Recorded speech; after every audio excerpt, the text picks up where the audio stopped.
Inside Tennis with the Cause is brought to you by Firkins Automotive. Find it at Firkins. Hi, tennis fans. The Cause here with another half hour inside the world of tennis. Stay tuned. We'll be right back after a word from our sponsors. With spring shipments of new Mitsubishis arriving daily, we're spring-loaded at Firkins. Get 0% financing on every new 2018 Mitsubishi in stock. Drive the all-new 2018 Outlander with 0% financing for 60 months. At Firkins Mitsubishi, we're spring-loaded. FirkinsMitsubishi.com. With spring shipments of new Mitsubishis arriving daily, we're spring-loaded at Firkins Mitsubishi. Get 0% financing on every new 2018 Mitsubishi in stock. Drive a new Eclipse Cross ES, only $189 a month. At Firkins Mitsubishi, we're spring-loaded. FirkinsMitsubishi.com.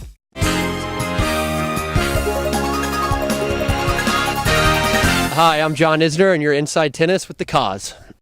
Hi, tennis fans. Terrific as always to catch up with you. It has been a terrific Suncoast and Sunshine State fun tennis scene.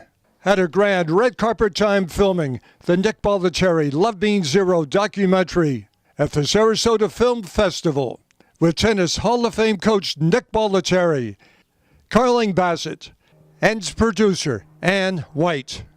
It was fantastic, covering the 2018 Elizabeth Moore Sarasota Open, the Sunshine State's third biggest professional tennis event, out at Laurel Oak Country Club.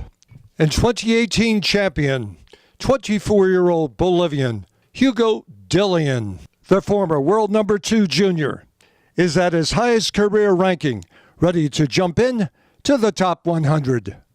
Oh, it was so cool to see Lakewood Ranch's Sherry Vitale, mother of junior tennis stars Jake, Connor, and Ava Krug, being profiled by USTA Florida. And in high school tennis, congratulations to Outdoor Academy, boys tennis team capturing the team title in the 2018 Florida High School State Tennis Championships in Class 1A. And a very special congratulations to Ava Krug and Sydney Sforzo in winning the girls' doubles individual championships for ODA. Everyone is getting excited about the upcoming Oaks Club 25,000 Women's USTA Pro Circuit event with Tom Whitten in Osprey, May 21st through the 27th. So, what's on the show today? Well, we have another great one for you. You will visit the Delray Beach Open. We will catch up with Jimmy Connors at the Boca Raton Resort and Club. And we will spend some time with Sarasota's tennis legend Jimmy Arias and Mark Beckler at the 6th Annual Tarpon Shores Dental Pro Classic at Plantation Golf and Country Club. So let's get it launched with the Delray Beach Open. Mark Barron, another banner year right here at the Delray Beach Open. 8 of the top 30 players are here playing, but the emphasis now is on the next generation, the next gen. How happy are you to have these kids further launching their careers right here? Really, we're ecstatic. Reason being is the Canadian. He loves the event, and I think we'll have him back hopefully from now on. And the new guy who just beat Jack Sock last night, oh my goodness, who's from the area. And Holcon, you're looking up 7 feet tall on that kid. Exactly, and we gave him a wild card, which he greatly appreciated and made the statement he's going to be playing our tournament forever. This is what you want here, because eventually these guys are going to take over the tour. Well, let's talk not about the next gen, but you have the Players Tour here with the champions represented with McEnroe, Jan-Michael Gamble, Greg Rosetsky. What a Marty Fish, our All-American bronze winner from the Olympics. How nice is that? You're the only one on the tour that does both ends of the spectrum. I think it's great. We can't talk tennis with Mark Barron without bringing in the legend himself, Fred Stolle. The two of you were brothers working on this at one time early in the careers. Fred and I were partners when we first started this about 28 years ago. We were together for about 10, 12 years, and then Fred decided to take it easy, so I ended up just basically buying him out and taking it over. but it was great having Fred here. And we see him all the time still. We go out together. He's still a great friend, and he was great to have as a partner at the time. Fred Stolle, you put in the excitement in this place for 25 years. What's this mean to you, and how happy are you to be part of the 25-year celebration? Well, I'm happy that you got your own TV show, first of all, Cos. Congratulations. Well, But thank you. yeah. You've been a major help. Yeah, well, no, I started here with Mark Barron 25 years ago, and it was a challenger in those days, and it started at Pembroke Pines, and then we went to Coral Springs, and I believe been here about 17, 18 years maybe, and I was part of it, the original for 17 years, and it's just great to come back here each year when the tournament's on and run into good friends like you and see how the thing has progressed. And they've done a super job, the local council and everybody that's involved in it. It's great to walk through the gates here and just see the place full now and see how much the people are enjoying it.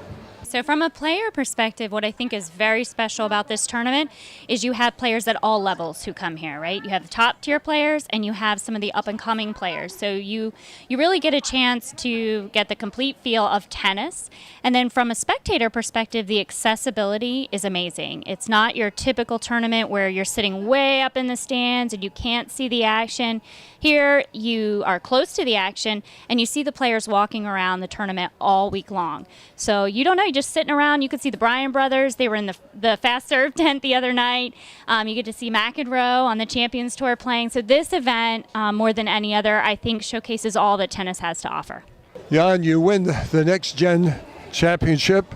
You go to Australia. You get to the semifinals. On the way, you beat Djokovic. You're at your highest rank right now. How good is your tennis life?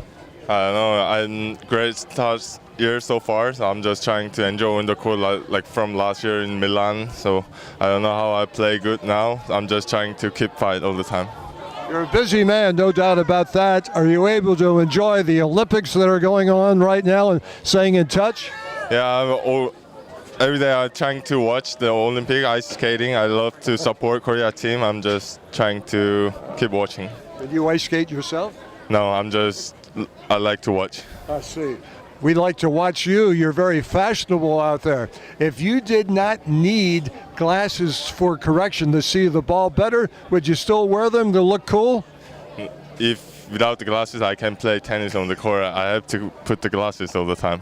Well, a pair of jacks can win in tennis. What's it like to get two guys from the state of Nebraska teaming up now, a little later in life, playing some great doubles? It's great. I mean, it's something we've always talked about when we were younger, and being able to kind of live that dream out. It's been incredible for me, obviously, to get the opportunity to play with Jack as much as possible, and hopefully it's a bit of a more long-term thing, and looking forward to it. So, Jack, what's the chemistry like out here? I mean, it's like playing with your brother, pretty much. I played with my actual brother a few times with Eric, and those are some of the special moments I've had on a tennis court, up there with Wimbledon and Paris and Olympics and all that. But this isn't far. This isn't far from it. My family has known Jackson, and our families know each other since, like I said, out there we were 10, even earlier, actually playing in Nebraska. We had different paths, teenage years and on, but it's kind of cool how it is all coming full circle, and we're able to play now in the ATP. And yeah, like you said, hopefully we'll have a lot more opportunities to play in many tournaments together, and hopefully lift some pretty cool trophies together. What was the chemistry then as a 10-year-old back then? I was gonna say I've faced my serious defeats when I was younger, and as a lot of the guys on tour know, Jack's he's been competitive since the get-go. So playing him when we were younger, it was tough, but the guy's been a sportsman in his entire career, and I've definitely seen a different side of him than most people do. So it's people don't need to judge what they see on the TV or what they read, but knowing the guy myself, he's a pretty stand-up guy. So. Dennis, fewer than 6 months ago, you beat Nadal, you beat Del Potro. How fast of a lane are you on? You just reached your highest rank this week. Yeah, it was definitely pretty quick last year. I went from being guy top 150 to 50 within a month, and everything kind of changed for me. But now I feel pretty comfortable with it. I feel like I'm part of the tour, and my ranking may go up, may go down, but I know where my level's at. I know I'm able to compete with these guys weekly, so I'm happy with that. Canada seems to support its tennis players as strong as any country in the world. Every time you step out there, how much impact do you feel their support for you? What's that like, Dennis? Yeah, it's awesome. I love to make my country proud. You know, growing up, I always wanted to represent my country and play for it. So every week I go out there, you know, I have that red and white logo right next to my, or flag right next to my name. So definitely a sense of pride every time I go on court. And yeah, I mean, it's a great country. You know, it's such an open country, like I mentioned before. You know, so many different cultures, all mixed into one nation. So it's a really cool country to be a part of and to represent. What's running through your mind after you win the first set in a tiebreak? It was just a terrible start. You know, I couldn't really see the ball. It was windy. I had some nerves, but yeah, you know, I really turned it around and started serving better, started moving better, started grunting more, started, you know, really hitting out on my shots and not letting them dictate play as much. And you know, it was good. It was good. I played well, and you know, happy to get it done. Definitely. You know, I had a great week home. You know, I had a lot going on. You know, earlier in the season, you know, didn't have a great start to the season, and you know, now I'm playing good. Some of the best tennis of my life right now. So I'm trying to ride this wave as long as possible, and just keep doing the little things and just ride this wave. As always, thank you, Francis. Thank you. Thank you. At Perkins Chrysler Jeep Dodge Ram, expect more. And during the Jeep Celebration event, you can expect to get more savings on new Jeeps, like a new 2019 Jeep Cherokee Limited. Sign and drive today for just $259 a month. Expect more, save more. Find it at Perkins. Get spring sales event savings at Perkins Chrysler Jeep Dodge Ram. The completely redesigned 2019 Ram is in stock now, but there's still time to get big savings on a new 2018 Ram, only $199 a month. It's the spring sales event at Perkins Chrysler Jeep Dodge Ram.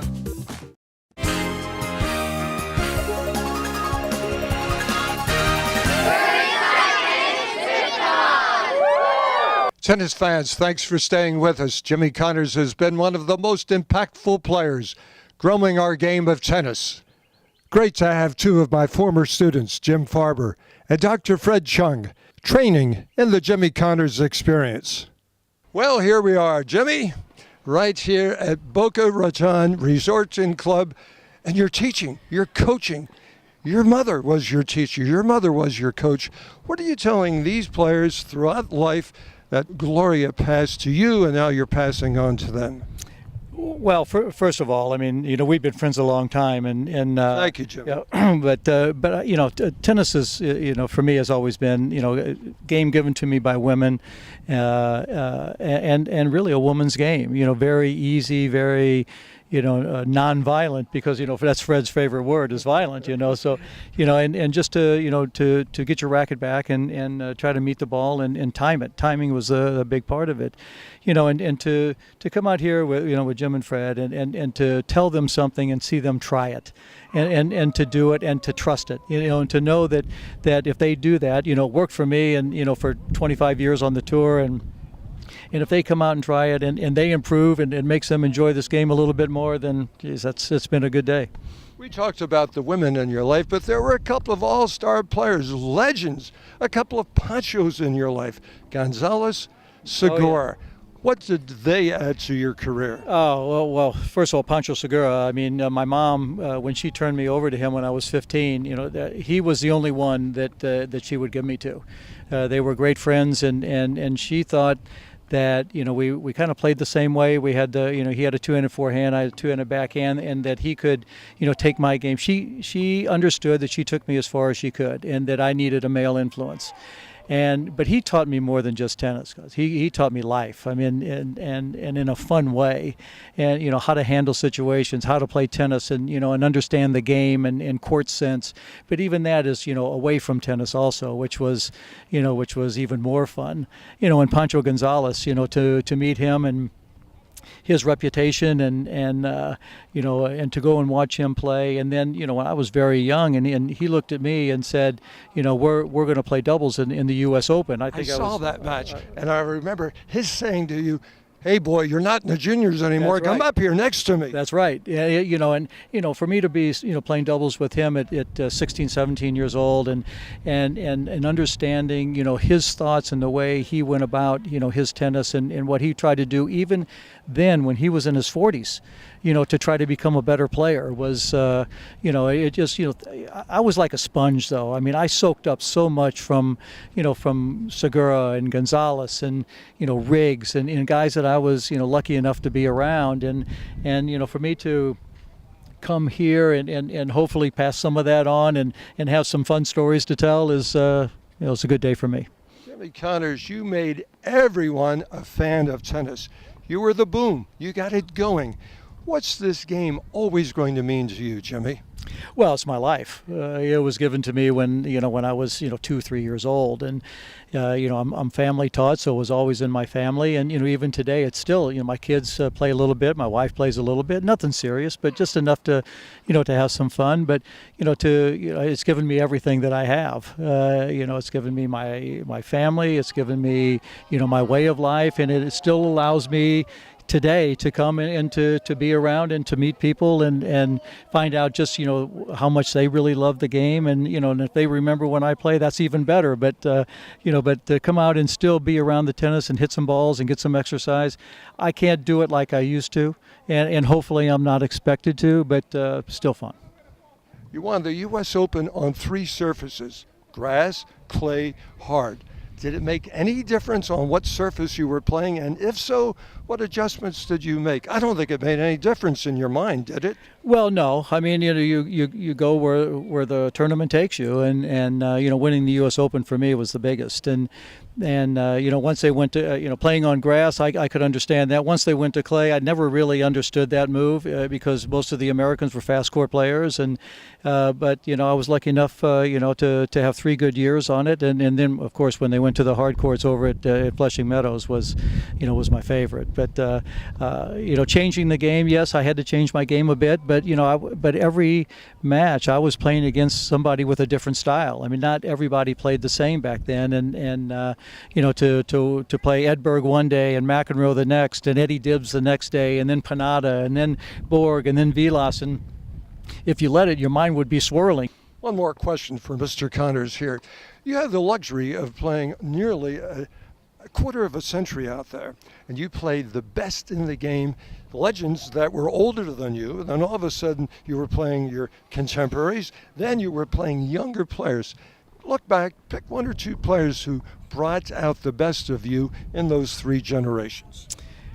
Well, before me, I mean, I had a chance, with Segura and Gonzalez, of course, and I played Pancho Gonzalez in a number of matches before. Laver? Then I played Laver in a challenge match, which was incredible, and Rosewall in the finals of the U.S. Open in Wimbledon.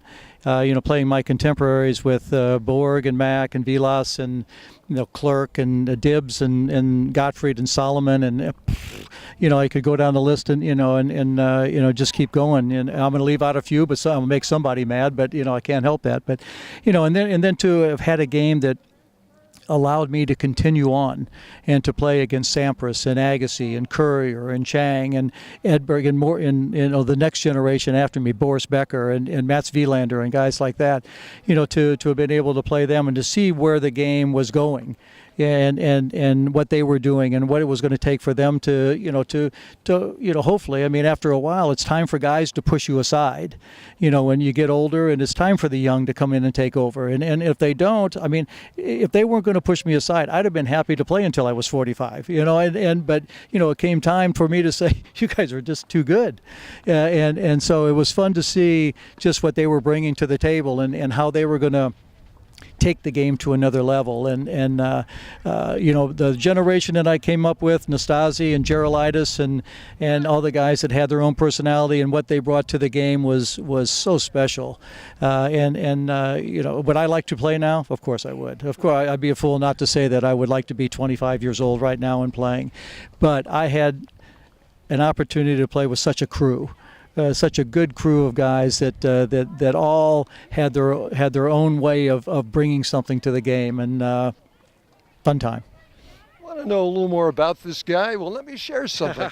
First time I interviewed you, was at the Naveen Masters. It was your tour. It was the Jimmy Connors tour. And we did the interview. Thank you very much for it. My cameraman had audio deficiencies. We weren't getting audio. I go up to this guy, and I was really humbled. I was daunted. I was intimidated. Jimmy, we didn't get good audio. What do you think? Connors looked at me first. What do you think he said? You want to do it again? Oh, no. You did. You don't remember that. I must have been a little older then. I was impressed. Well, it was, you know, when I had the senior tour, I'd been through it all. You know, I started in the early 70s and you know, had a good run at the top of the game and you know, good and bad. I mean, you know, there was a lot of controversy on, you know, my attitude towards the game and, you know, but somebody had to be the villain. You know, not everybody's a good guy, and you know, to have been able to bring in some, you know, some outside tennis enthusiasts and specialists, you know, was something that was very important to me, and you know, I just, you know, feel that you know, my attitude and what, you know, the way I went about the game and the way I approached every match, you know, was my own. You know, I wasn't trying to copy anybody else, and you know, but I did pick and choose. From Gonzalez I picked, from Segura I picked, from Laver I picked, you know, and I didn't want to be them. But there was some things that I liked and admired from everybody, and I tried to incorporate that into what I became. You want to get to know a legendary player? Come down here and join Jimmy Connors for the Connors Experience. Do it. Right here. Give him a call at Boca Raton Resort and Club. Jimmy Connors, what a treat to be with you today. Always with you, always. It's been a pleasure for years, and still going on. That's the good thing. Beautiful. Thank you. Ray Collins, here we are again. Last night, Main Street, Lakewood Ranch, now in the chair. But my gosh, somebody usurped you from that chair today by the name of Mr. Jimmy Arias. Tough to give up that mic? Not at all. I like the chance to get down from the chair and actually socialize with so many friends I've got here. So it's fun to have Jimmy here in the first place because he and I go back to Buffalo back when we were kids. And he's so fun to joke with. When you're up in the chair as an umpire, it's good to have a player who you can joke with because not all of them want to joke around, but he's great that way. What's this event mean to you? It's such a worthy cause. You've been doing it for year number 7 now. Yep. I love it. As I might have told you before, my parents were snowbirds here at the plantation years ago, and this is the place I first landed back in 85-ish. So this is the area I first began playing with my father, who was later inducted into the Hall of Fame here after he passed away. Probably shouldn't have played a match, sat in the chair and umpired a match, and then come back and played, because the second time I was stiff, and those guys were hitting drop volleys, and that you have to run fast for a drop volley, and that doesn't work. Talking about playing, talking about being in the chair, you have 2 gifts, God-given gifts. The mouth, the feet, the moving, the hands. Where do you enjoy expressing yourself the most? On the court or in the chair? Or both? Let's talk about both. No, there's no question in the chair for me. It's more fun and less pressure, and I can just make fun of other people.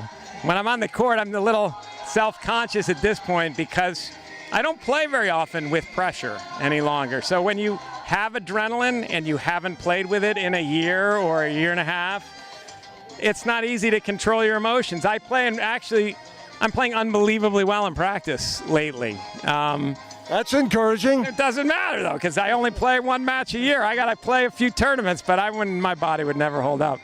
Yeah, I do quite a few of these throughout the year. I enjoy giving back and playing with the crowd a little bit and helping the kids out at the high school. So it's it's a win-win, and I get to compete a little bit, and you get to see these guys you don't see much that you spent most of your 10 years with of your life on the road, and you get to see them once in a while. It's good to see them. What was it like looking back? You put the Boilermakers, that's Purdue University, certainly on the tennis map. Well, yes, we went from being unranked to top 25 team and winning the Big Ten championship for the first time in history. So just being a part of that and leaving my legacy there is just so proud. Flushing Meadows, U.S. Open, 3rd round. Djokovic is on the other side. Witten's on this side. You had the world pulling for you that day. I think they just like underdogs. I don't think it mattered who it was, but I'm very fortunate in the support I got from everybody around the world in the U.S. my college teammates, family, whoever made the trip, packed into my hotel room. I mean, we had I think 13 or 12 in my room in New York, which rooms aren't huge to begin with. So it was fun. It was fun, and that's why we play this game. For moments like that. Whitney, you were a standout women's doubles player, of course, with Bethany Maddox-Sands. You're out there playing with Ashley Fisher. What's it like to unite two great players, one from the women's side, one's from the men's side, and playing mixed doubles today? I was just honored to be out there. Playing with Ashley was amazing. He kept me calm. I forgot how to really keep your cool while you're playing tennis. It's been so long. And playing with Bethany at the time, I don't think she was number one at the time, so I didn't have to worry about the pressure. It's a real privilege to be out here kind of entertaining people and for an incredible cause, to raise money for a high school tennis program. That's something special. It's something that I really cherish and I enjoy, and I look forward to doing it again. Share the bond that has existed for decades since being off the tour, that is with the guys, some of them here today. That's got to be a fraternity that will never stop. Yeah, no question. I mean, the tour is a very small world, and there's some of the things I really miss the most is that locker room camaraderie. I'll tell you, they do an unbelievable job here at Plantation. The support of the community. This is a great event. We're, as Freedom Boat Club, we're very excited to be able to help sponsor this year after year, and it's a great event for a great cause, or great causes. So we appreciate the involvement. Some great group of sponsors, and we've all actually kind of stuck together over the last 6 years. And last night we actually got together with the pros, all the sponsors, and it was really nice to see the same faces every year. And it's been a really great community event. Kaz, I think we had probably our most successful year to date. We had over 550 people in the building today, which was fantastic. Most importantly, we're supporting Venice High School Tennis, supporting All Faiths Food Bank, and we have just some tremendous sponsors behind the event.